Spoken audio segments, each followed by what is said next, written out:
Welcome to my channel. నేను ఈరోజు ఆనగాయ పచ్చడి చేసుకోబోతున్నాను. పచ్చిమిర్చి 3,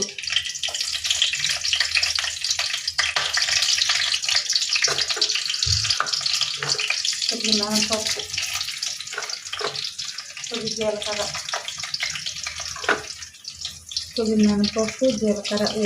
వేసుకోవాలి. దాంట్లో కొద్దిగా కరివేపాకు, ఇవి కొంచెం దోరగా వేసుకోవాలి. ఇప్పుడు ఆనగాయ ముక్కలు వేసుకోవాలి. ఇవి బాగా కలుపుకోవాలి.